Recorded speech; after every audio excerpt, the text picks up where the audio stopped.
and she was pampered. Everybody ready?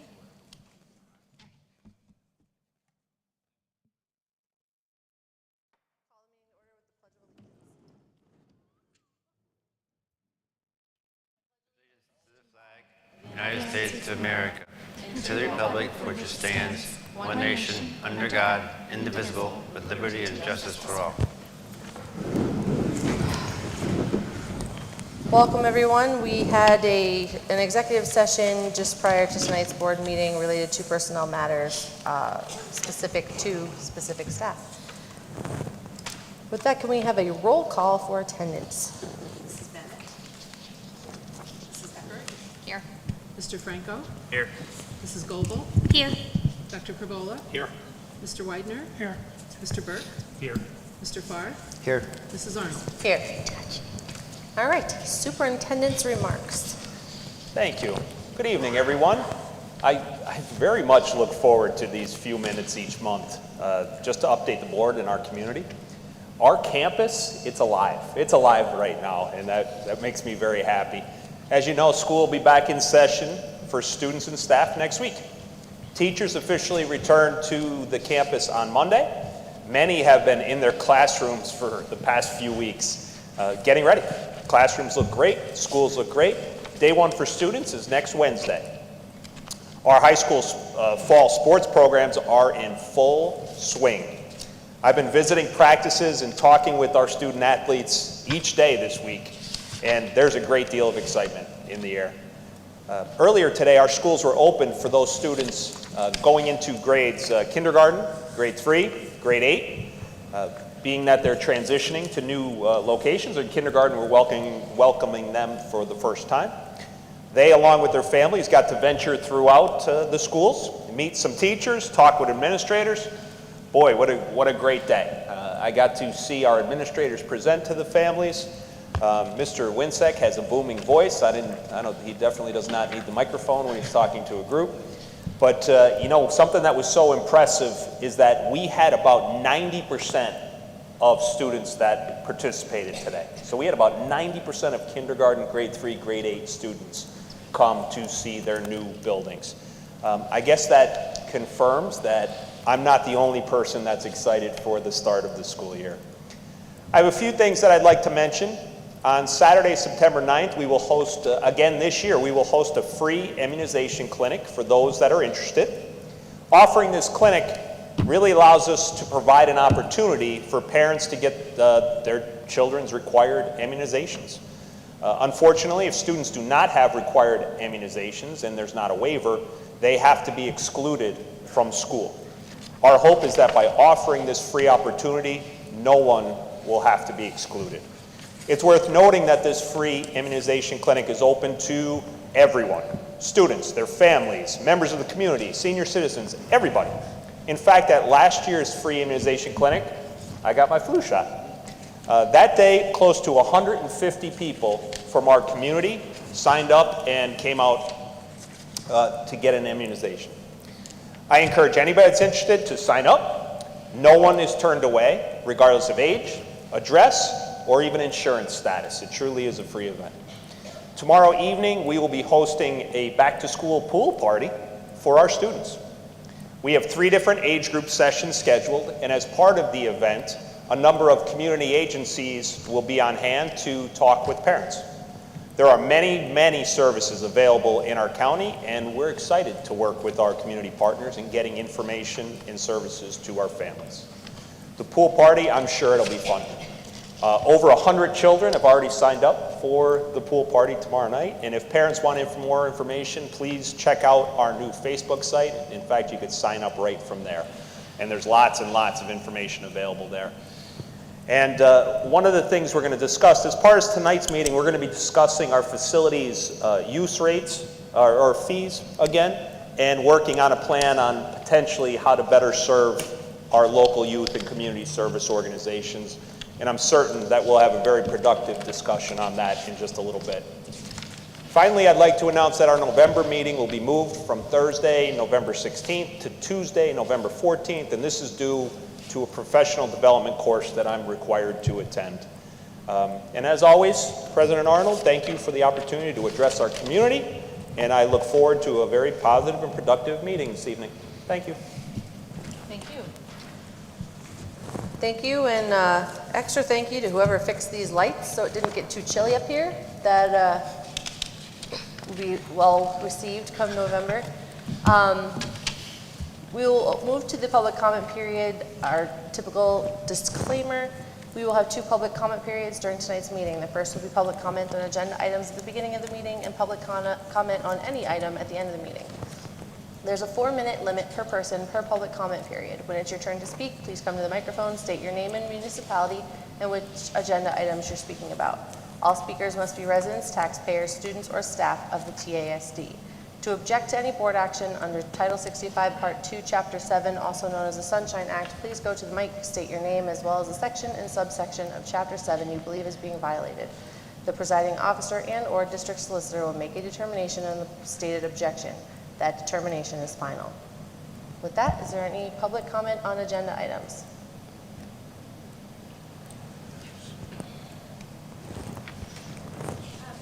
Jen Brody from Northmoreland Township. I saw on the agenda that there's a proposal for one of the band trips. I want you guys to seriously consider it because I know that band has been a fabulous opportunity for both of my students, and I know that these trips are a huge encouragement to the group and also sort of a thank you to all of them for all the work that they put in, and it's usually pretty extensive. So I just want to express my support in it and hope you guys consider it. Thank you. Any other public comment? Okay, seeing none, we'll move to item number 5, the approval of minutes. Do we have a motion? A motion to approve. Second. See a motion and a second. Any discussion? Roll call, please. Mrs. Bennett? Mrs. Eckert? Yes. Mr. Franco? Yes. Mrs. Goebel? Yes. Dr. Cavola? Yes. Mr. Weidner? Yes. Mr. Burke? Yes. Mr. Farr? Yes. Mrs. Arnold? Yes. Item 6, business and finance. Do we have a motion to approve items 1 through 6? Motion to approve. Second.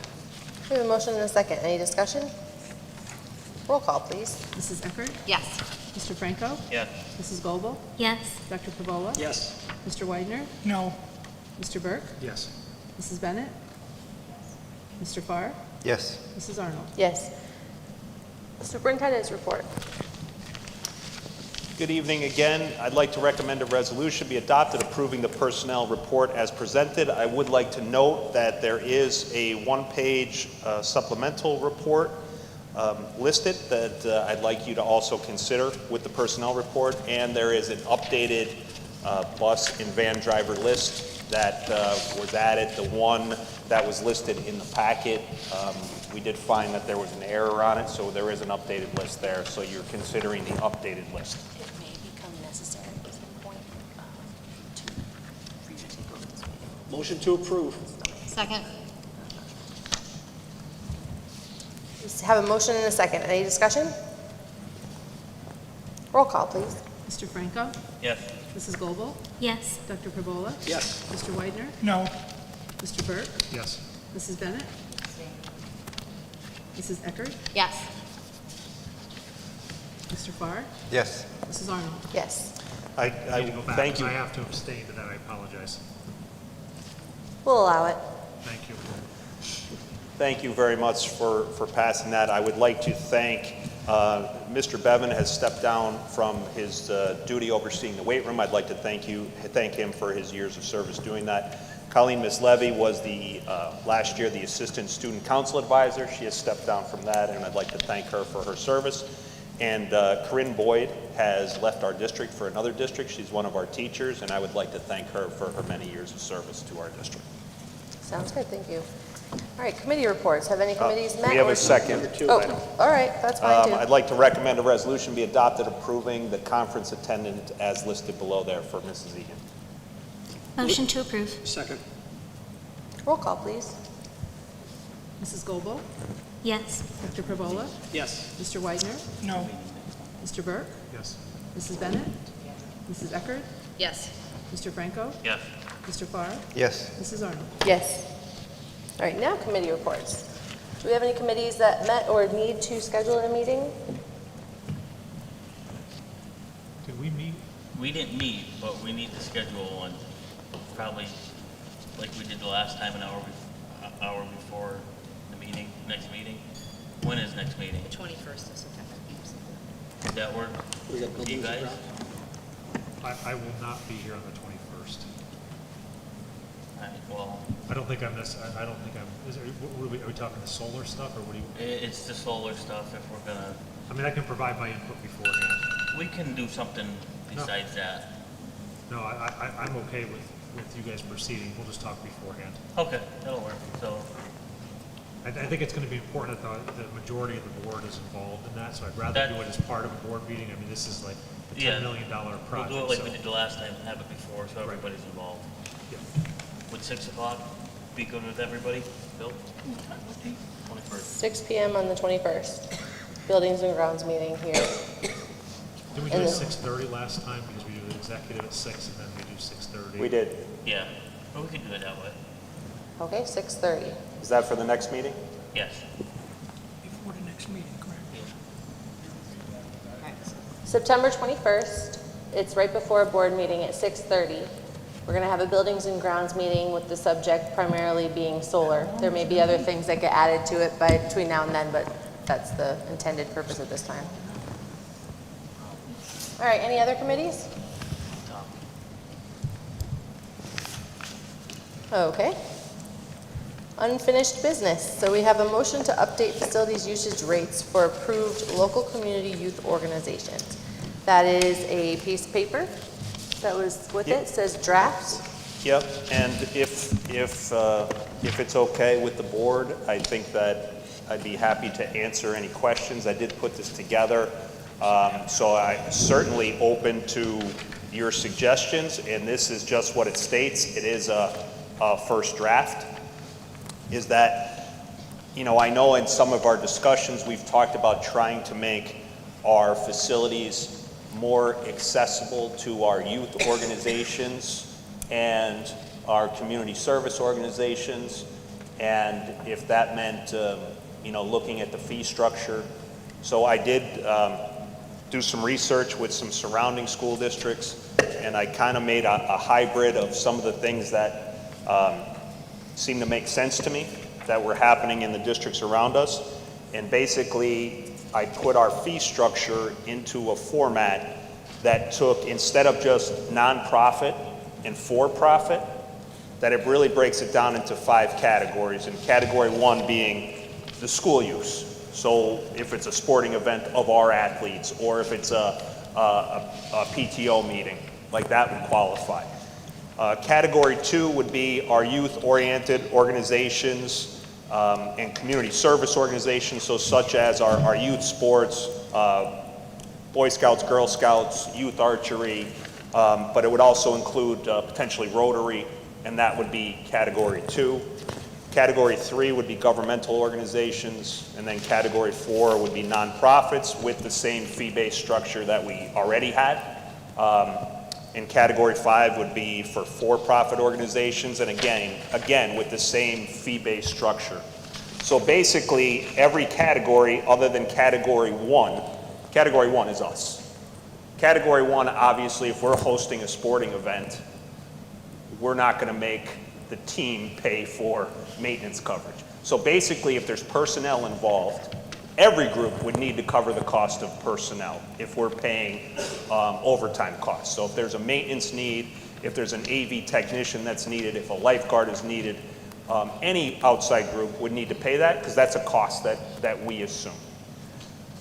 Basically, what I looked at was potentially waiving the actual rental fee of the facility for categories 2 and 3, which would be our local youth organizations and our local communities. So, for instance, Rotary, Lions Club, and then for category 3, governmental agencies. If for some reason the commissioners needed to have a meeting here, basically that would say like we wouldn't charge them a rental fee to do that. If there was a personnel cost, then someone would have to cover that. So that's for your consideration. I'm open to your suggestions. If you want me to table this and give you time to digest it more, that would also be fine. But this is also a draft that I thought it'd be very productive for us potentially to have a discussion about. I had two questions come up when I was reviewing it. One is, so if a booster organization affiliated with teams, raising money for the teams, they want to host something on a Sunday in the gym. If we don't typically have so we're counting that as school organization because it's supporting that school team that's, okay. I was thinking, I don't know if it gets listed here or what, but I think we need to identify what outside normal hours is Okay. for people who are referencing this, because I couldn't even tell you right now what all is absolutely considered outside of normal hours. Our Saturdays, our Sundays, in the Right. summer, is it in the evening in the summer, like that kind of thing? Right, like during the school year, like we have normal hours until what time, John? There's people here working until 11. Like That's during Monday through Saturday or Monday through Friday? Friday, Monday through Friday. Okay, So you make an excellent point. So if the Booster Club wanted to have a Saturday meeting, there is an additional cost that would be associated with doing so. okay, so then we'll have to change that, because right now we have them under category 1, which would be nothing for nothing, Right. yeah. I mean, other than the fact that we could potentially decline the event. Right, but I mean, like, I know that, for example, we're talking about doing a volleyball tournament on a Saturday or a Sunday. I'm not saying I don't want to pay for it, but I'm saying like that, we would incur staff if we don't typically have them on a But Saturday or Sunday. is that like a sanctioned PIAA event? No. It's a raise money for the team as the official booster. Yeah, but who's playing? Our kids? No, probably old people. Oh, okay, never mind. Yeah. They have money, kids don't have money. All right. Like you make an excellent point. Yeah, so I think we just need to identify that better, and then if we are talking like that, if the PTO wants to hold an event on a Saturday afternoon, are we gonna charge them for that? Yeah, I mean, you're making an excellent point. So it's just, that would be my only thing, is to clarify what is business hours, and then perhaps some of these would change based on needing that fee. Because I'm pretty sure when we talked about it, we had talked about, because a lot of times there's events going on at the school on a Saturday, like already, so we might already have staff present and the building is open, Yes, but it might not be if it's, Correct.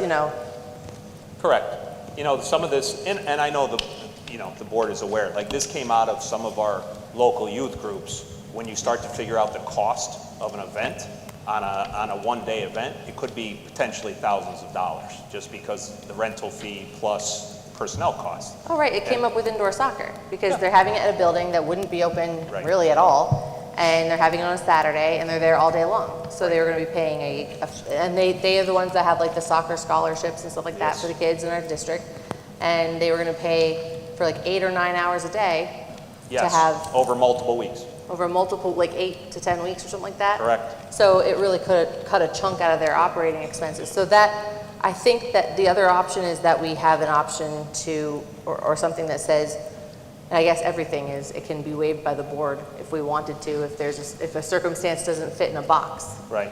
But. Right.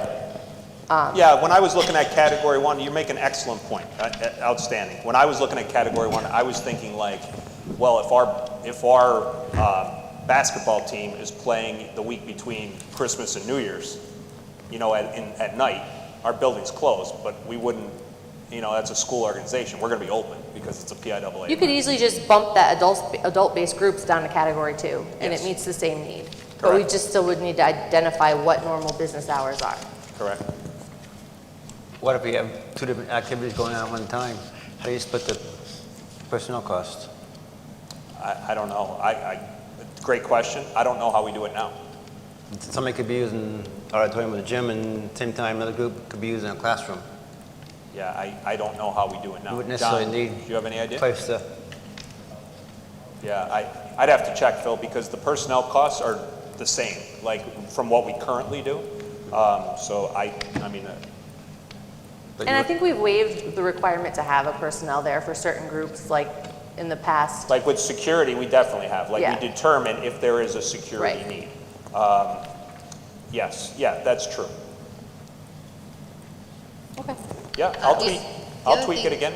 the other thing that I personally think that like category 3, 4, and 5 should never be available during school hours, that regardless of how it's charged.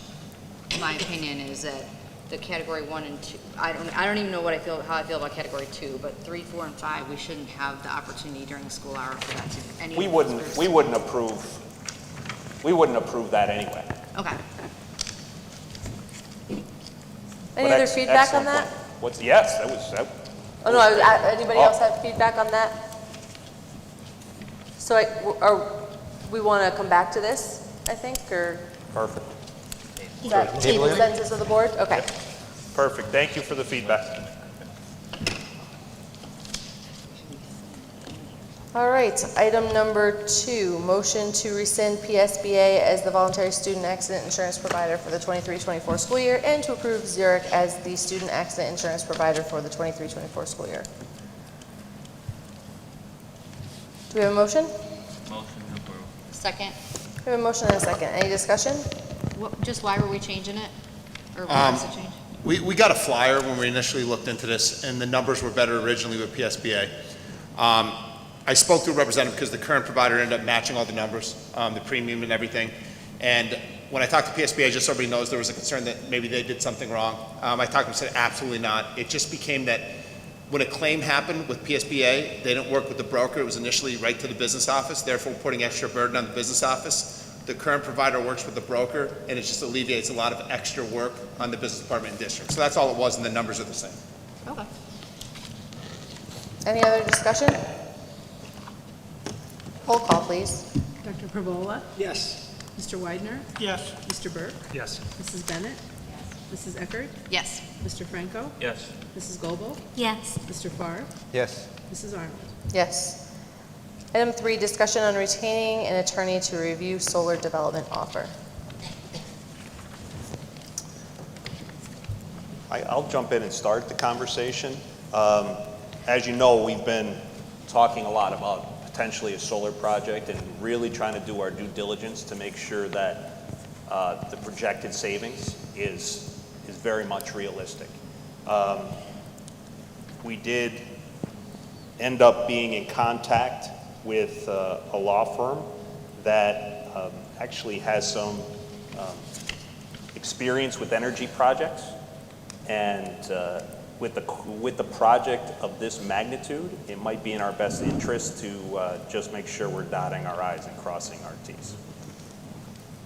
So this came about, where you had actually suggested we talk to P&G about something specific, and so Paula referred me to Alex Freed, who does a lot of their energy work, and I worked with years ago, and so on like 3 minutes notice, I talked to Dr. Stupon about joining me, and I had given him a bunch of information over the weekend, and he sent me a couple of pages worth of pre-work and things that he had like read about it, and so he did a really nice job, so I want to thank Alex for doing that, not as if he's listening, but he really had done his homework on it and was right there. I mean, like he took what we had and had identified a bunch of areas, and so we had asked him if he knew anybody that would be willing to consult with us on it as sort of an independent party.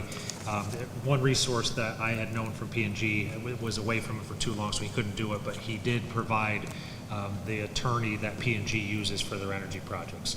And so I would just say, like, you know, if we're going to think about using them, we got to understand the price. And so that's job number one.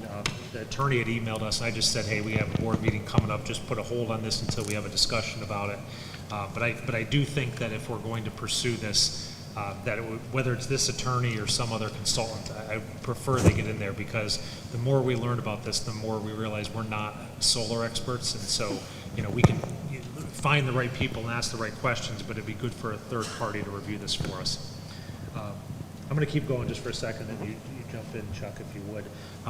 There was a few things that kind of came out of that conversation with Alex, though, that Chuck did a really nice job putting together. So, Chuck, I'm just going to ask you to give that overview in terms of the financing options that we have that we hadn't thought about before, because it did kind of bring up a few things that Alex brought to us that kind of said, maybe we want to go about this in a slightly different manner than we originally talked about, not necessarily the scope, but how we finance it and what we do with that. So, I'm going to jump in there if you would.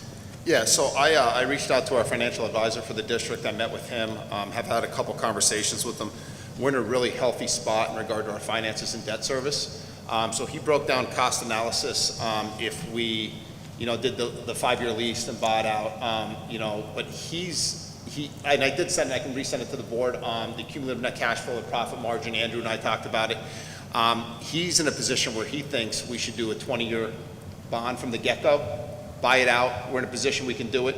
He took the same thing like John did when he plays with SREX and stuff like that. He took it down to 0. We're still in a green cumulative net cash flow, and it's paid off by year 20, which is when we're supposed to replace the inverter. So we're paid off before then. The only year we would be looking at a cumulative net cash loss would be the year we have the roof allowance built in, if that's the option we go with the roof. But he said overall, it increases our overall cumulative net cash flow in 20 years. If you look at the life of the panels, right, it's 30, 35 years, things like that, 25, 30. We're paid off before that, and then we start truly generating our own electricity, and then we're only paying distribution back to the grid.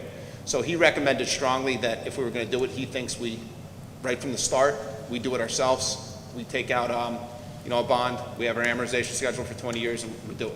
Now, there's other things that will come with that. Again, if you look at like, the power service agreement, compared to purchasing from the get-go, how do we make that work? Do we have to go to RFP, different things like that? I've spoke to, our financial advisors. It's not so much if we buy it from the beginning or if we lease it and we go to a service agreement.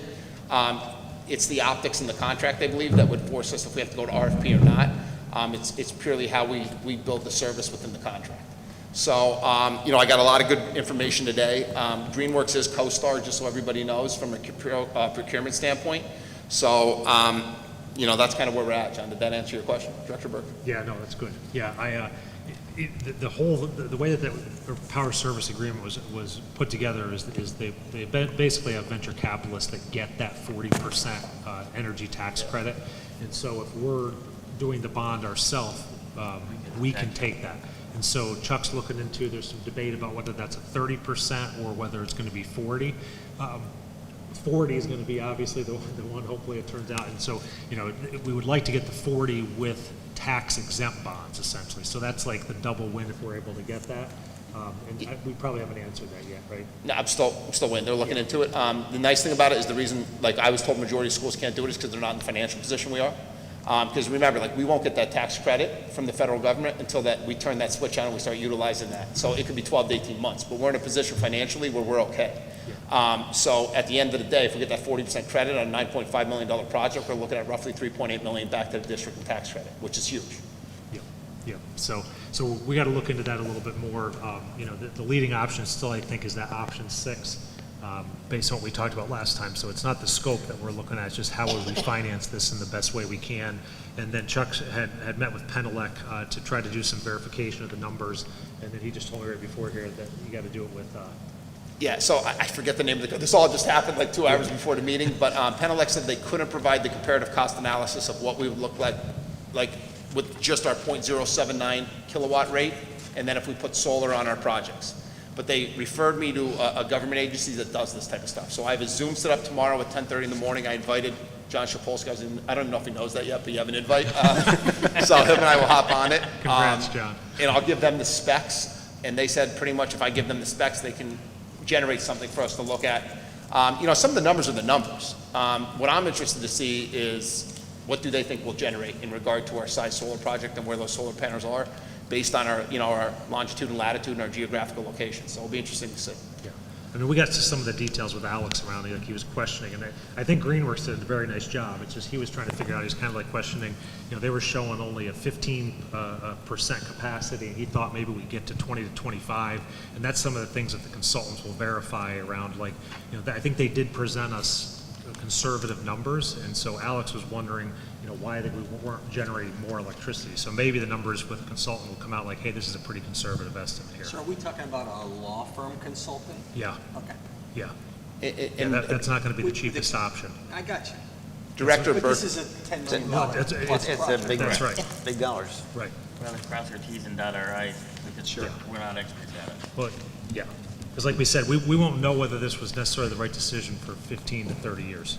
And so none of us are going to be here at that point in time, probably. On this earth. How do you maybe, mean but that? maybe not in front of the school board. So I'd rather have somebody else look at it. And Director Burke's right, like, they've stressed this to me, I think I talk to them once a week, probably Greenworks, is the numbers, they're trying to be conservative as possible, so hopefully, like Director Burke said, those numbers do come back higher, like, the SRECs are low, they're trying at the end, and they're just trying to be conservative, so hopefully, we produce more. Yeah, and Alex did think the SREC estimates that were in the spreadsheet were conservative numbers. He said, yeah, I think that they look fine for an assumption. So do we have a name of a consultant law firm? Are we talking about moving forward? As and long as getting- somebody doesn't object, we gotta get their retainer agreement, just see what it is, because I think that's a good idea. yeah. Yeah. Okay, Everyone agree? Yeah. Okay. Agree? Yeah. great, thank you. Sounds good, thank you.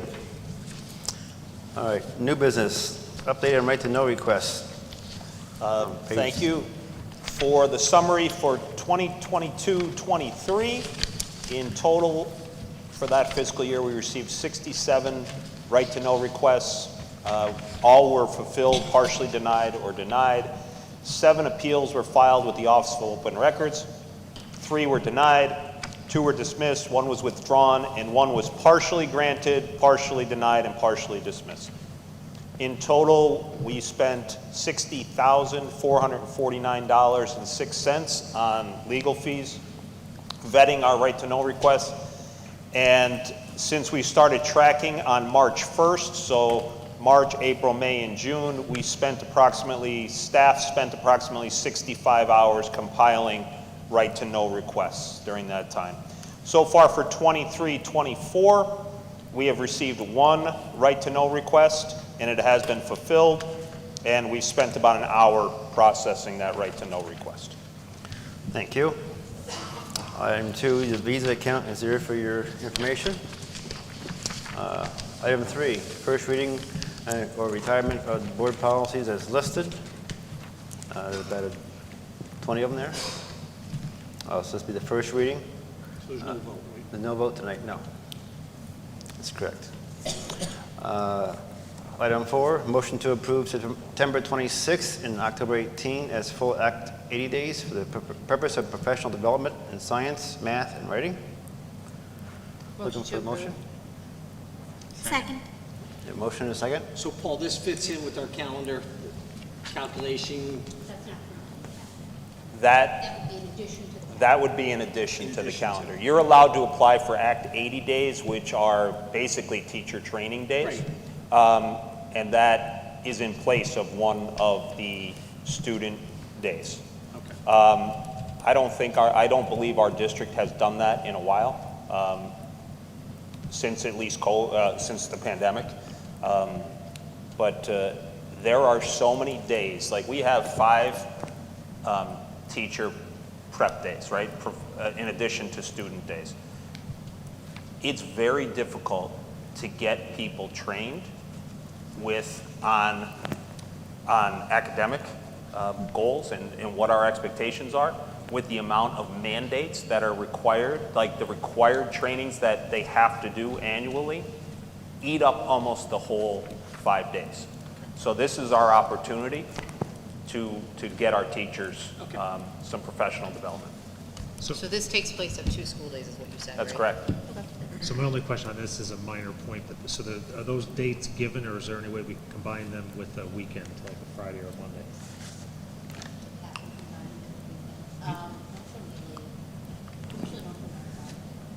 Okay. What days of the week are they? I didn't look. Wednesday and a Tuesday. Yeah. Okay. Yeah, so that's something, Mary Jean, I understand.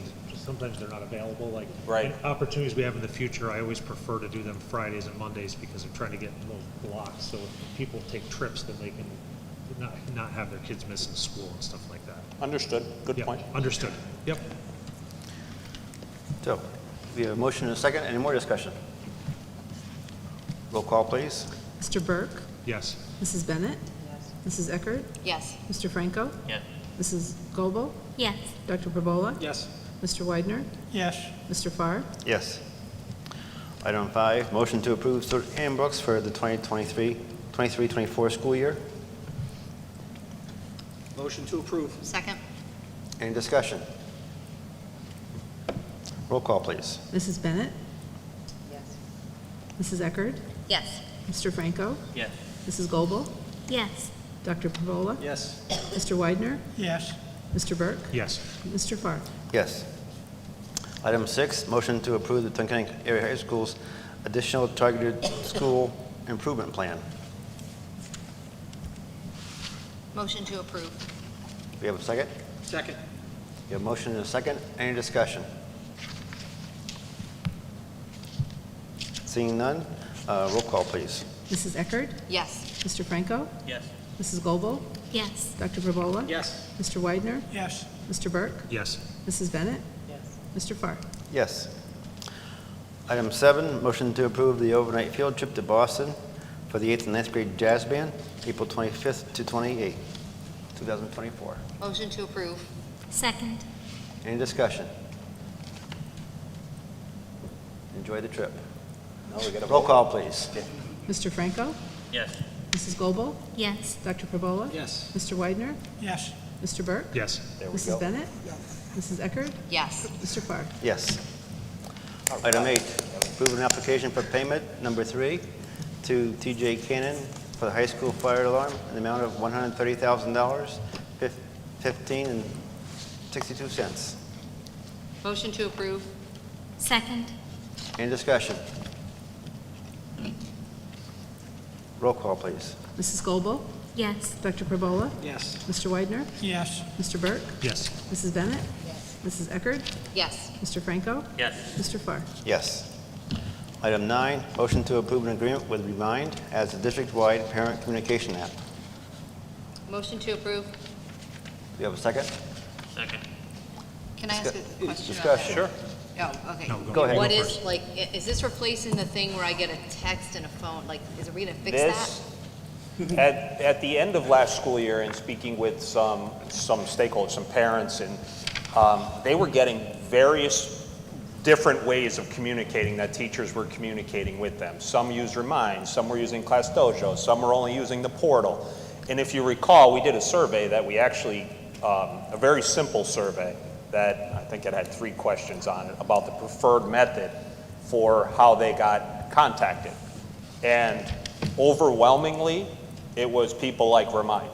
So we're getting a district-wide license so that all of our teachers, all of our coaches can all use Remind with like unlimited numbers. So like the free Remind accounts that our teachers would sign up for, you're limited to 150 students.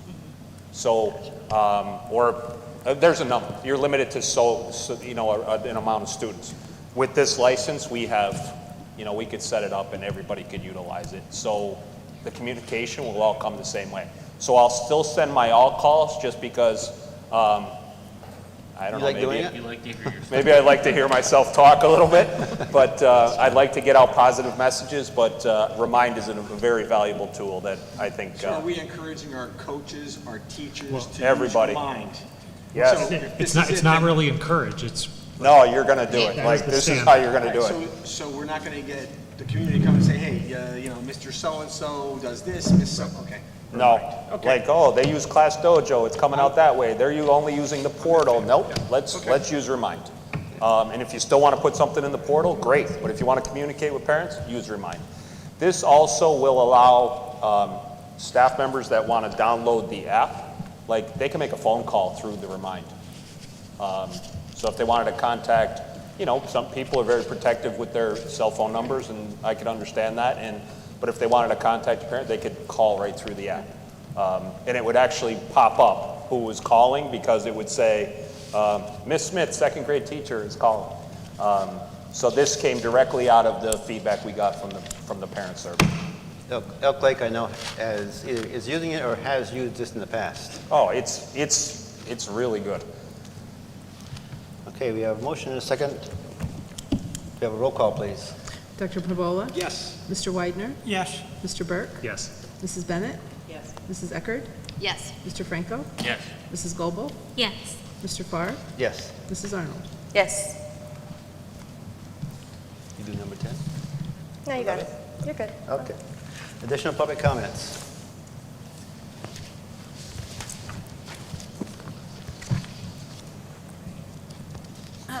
I wasn't at the last school board meeting, but the meeting before that, there was discussion when it came up regarding a tax increase. I know that there was discussion about why students were not choosing brick and mortar, and students were, still choosing either cyber or charter options. And I know as part of that discussion, one of the things that kind of stood out to me was that there was a question of what are they offering that we're not offering.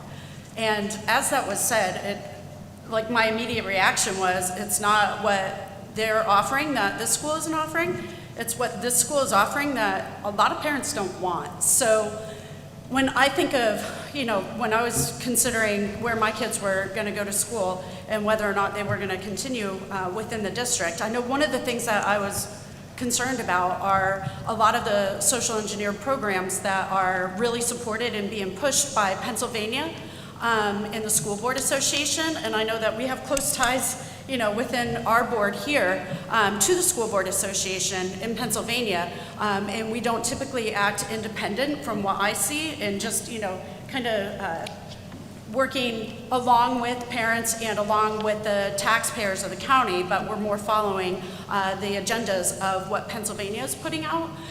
So when I think about it, I think the things that are sexually confusing our teenagers and our even younger children.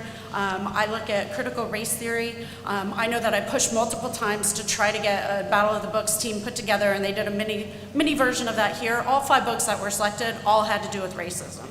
And sometimes I want my kids to see more than just that, and I want the focus to actually be on the education, on the core areas like mathematics and English, and not on the social programs that are being offered. I know that there was discussion about adopting a program where my kids could get counseling that I didn't even know about and have those type of discussions. When I feel that I'm their parent, I actually do know my children better than anyone sitting up here and any counselor that they can call. I will always work in their best interest, 100% of the time. I don't know that's the case with everybody up there. I would like to think that's true, but certainly people that they're calling on a hotline that I don't even know them and they don't even know them, I certainly can't trust that. And I know that, if I'm a parent and I want to be able to work with my local school board, I don't want to have to be metal detected when I go in to a school board meeting, knowing it's literally the only thing that people get metal detected for within our community. So I literally got chased out of here the one day and went down to a basketball game where there were over 300 people in attendance. Nobody had to go through a metal detector there. But I can tell you that the game before that I went to, that supposedly somebody was tased in the parking lot, they held the players afterwards and stuff like that. That was a much bigger threat to me and to my 2 daughters that attend here.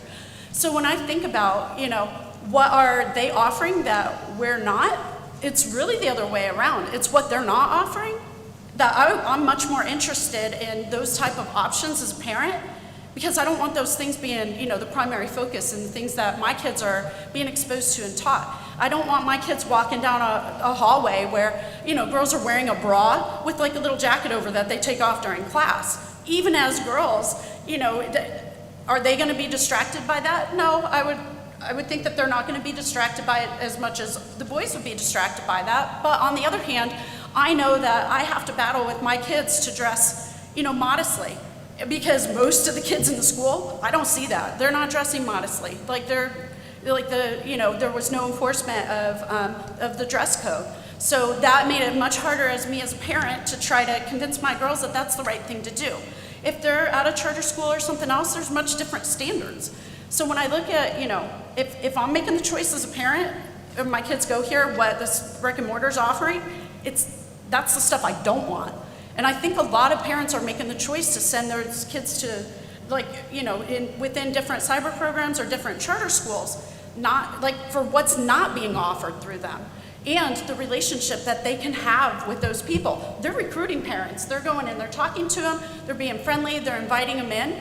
I haven't always gotten that. I've come up to talk about things that, that the majority of the school board members put their heads down intentionally and they're writing like this. And when I was done, they look back up. As a parent, that's not creating, any sort of environment in which I want my kids to be raised in. Because one of the times, my daughter even commented about that afterwards, wow, Mom, they really are rude to you, aren't they? I said, yeah, honey, but it's worth it, to go up there and try to fight for what I believe is right. So I would strongly suggest, instead of looking at what are those schools offering that we're not, look at what you're offering that a lot of the people in this county do not want their kids to be exposed to and do not want as part of our school. So that's all I had to say. Thank you. Thanks, Jen.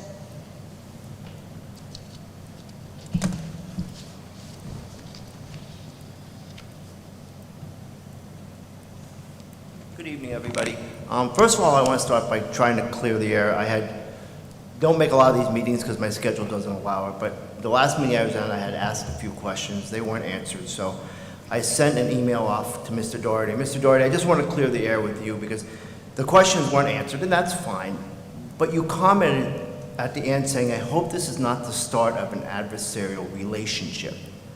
And I don't know where you came with that conclusion. I'll be happy to sit down with you and have you explain to me where you came up with that conclusion. Because they were just legitimate questions and you came up with that response. And I don't know why you did that. I'm sorry, I don't, excuse me if this sounds rude. I don't know your name. Oh, my name is Michael Lacey. Oh, Mr. Lacey, Yes. thank you. To be honest with you, I don't know that, but I mean, that does sound like something I would say, but not in that manner. Like, I don't want to have an adversarial relationship with anybody. Correct. And one of the things I'm here trying to clear that now, because a lot of times our language on paper sounds totally different than our language in reality. I couldn't agree more. Okay, so that's why I want to bring it to you personally. So if we could have a discussion, if there's anything that my email sent to you was in that manner, I don't believe it was, but again, language on paper is different than reality. Mr. Lacey, I'd be happy to meet with you. Okay, awesome, thank you. I'll just make an appointment with the office. Perfect. Okay, thank you. Yes. I appreciate that, thank you. Second of all, it's a little bit touch on what Jen had to say, and I'm sure you've heard it, but I've done some research on the COOTH program, which is, I think we briefly touched on it, where our children are allowed to reach out to counselors via text, via that we don't even know. The parents are not advised of it for depression, any type of mental health issue. And I find that extremely scary. And in the fact that our parents don't know about it, we don't know who these people are. And in reality, the COOTH starts from the UK. The COOTH program is also a publicly traded product. Yeah, so there's lots of reasons of power and money that I see being thrown here. And if I understand correctly, the state's trying to say you don't have a choice. And I believe that's wrong because I think we are a decentralized school in this entire state. So if you feel the need to push back, I'm behind you. And I think the state wants to push this and I don't know why. And I've asked the questions and of course I don't get answers. But I just wanted to make sure, and it's kind of snuck out there. So I don't even know if you folks are even really aware of it. Maybe you are, maybe some aren't. But it's KOOTH, and it just seems I've spoken to state legislators, some of the senators, a senator who refuses to get back to me. As a matter of fact, the office got extremely defensive when I asked some questions. So I just want everybody here to be aware of the COOTH program. It's being a pilot program in the down towards the Wyoming Valley, the Kingston area, and I think maybe a little bit to the back mountain, but I'm not sure. So just keep your radar up because this COOTH program's coming, and I'm afraid that our parents are going to be left out in the dark while their kids are struggling with mental health issues. I appreciate your time.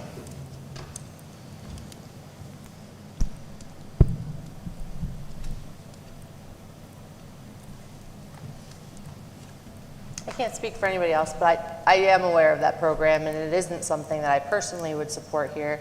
I know that they've taken up their first U.S. headquarters in Old Forge or 40 Fort or something down there. And I'm sure that's not a coincidence, but I know Jen had mentioned, the PSBA. I'm not aware. Obviously, everybody in the room knows it was me that you were talking about. That's tied in with SBA.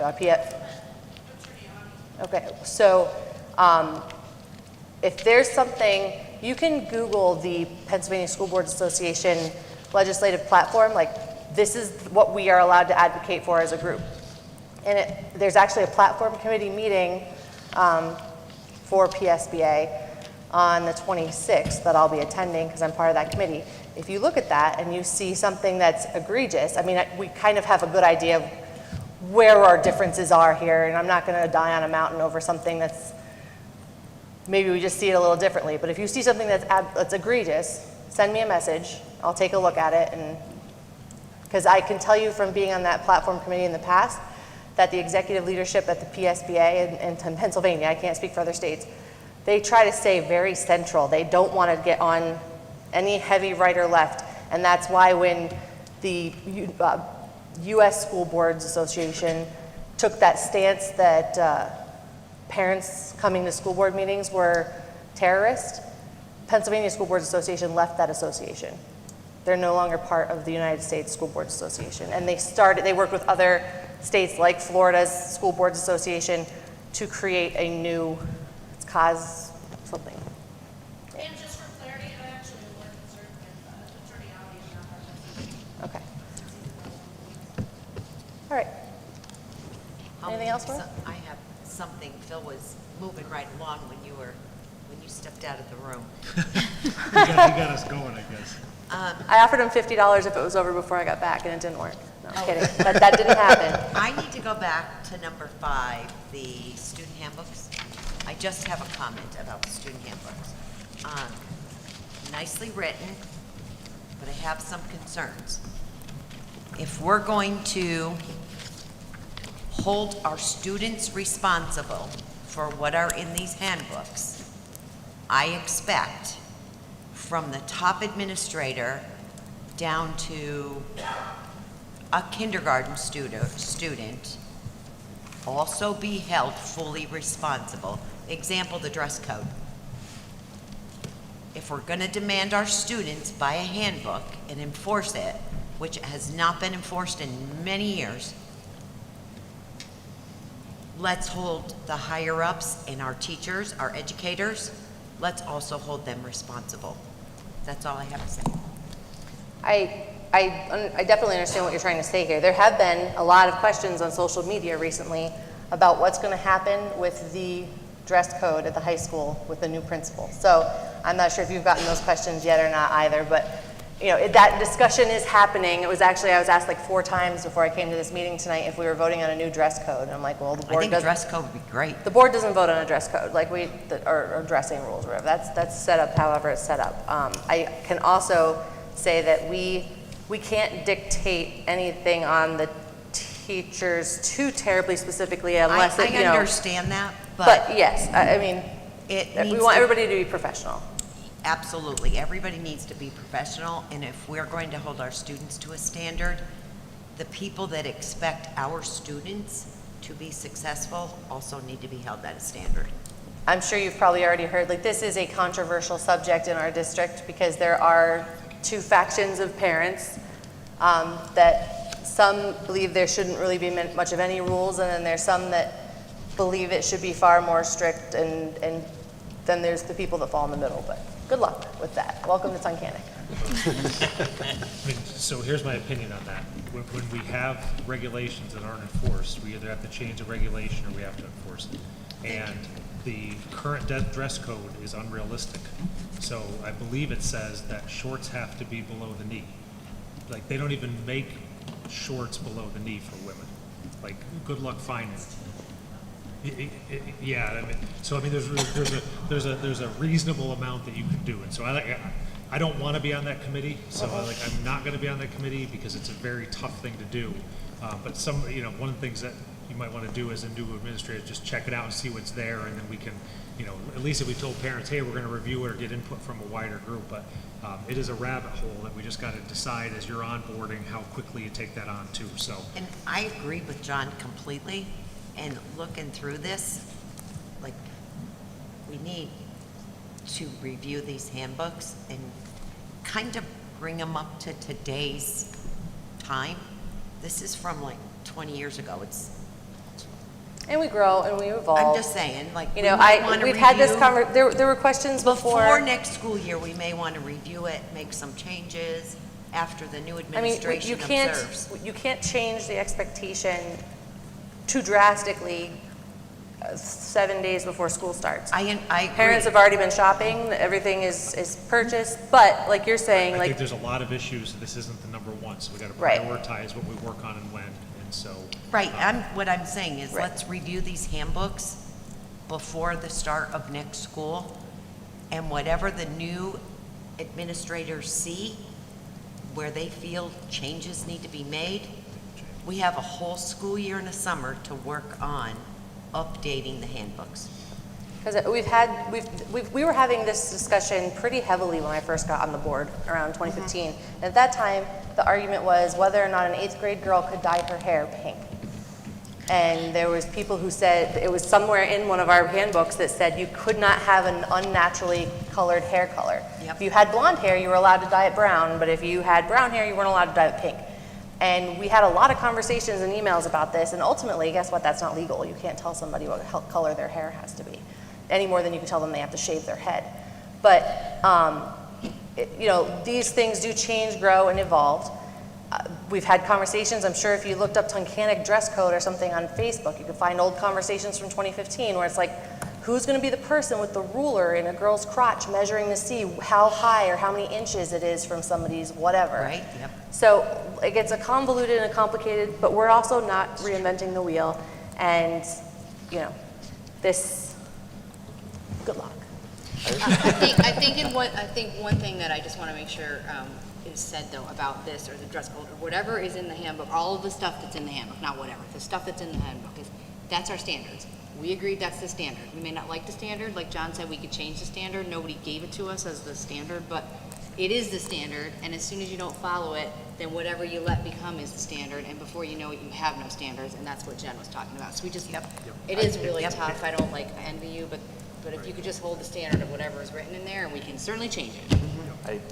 I appreciate the conversation so much, and really our handbooks, the way I see them is they should be fluid documents, right? So they should be working documents that, we come back together, we see, that it's changing to meet the needs of students. Right. Now, I did have our principals actually go back and spend actually a good amount of hours going through our handbook to make sure it agreed with our policy, because we found differences between handbook and policy. There aren't any anymore, I'll tell you that. Policy is what governs us, and I couldn't agree more. I mean, if there's, I think the handbook is the standard. And you know what? We're going to follow our standard. And I have zero issue with that. And I would tell every administrator that. And in fact, that provides an avenue of strength. Like, hey, there's policy on this. There's handbook on this. This is what we follow. That's better than being out on an island. It really is when you're doing decision making. And obviously, I couldn't agree more, with the new administrative team coming in to the high school. And really, Mrs. Cauldron at the intermediate center, this will be her first full year at the intermediate center. I mean, we have relatively, and Mr. Castellani is going into year 2, essentially, his second full year. This is an ideal time to see, what are the needs of our students and families, and how's that reflected in our handbooks. And I will tell you that we're also very close to finalizing a staff handbook. There was one that existed previously, and it just had, I think, went by the wayside at some point, but we're actually working on that right now. You're welcome, thank you. Any other public comment? Motion to adjourn. Before we do, I just, I should have mentioned this right at the beginning. Unfortunately, we had a very tragic event within our school community that is the most horrific thing that could possibly happen. One of our rising seniors, Abigail Messersmith, unfortunately, she passed away in a tragic car accident, and she will definitely be missed from our school community.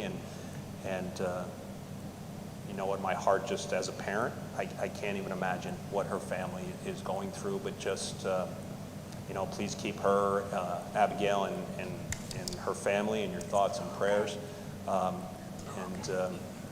you know, help any way you can, but certainly, you know, my heart certainly goes out.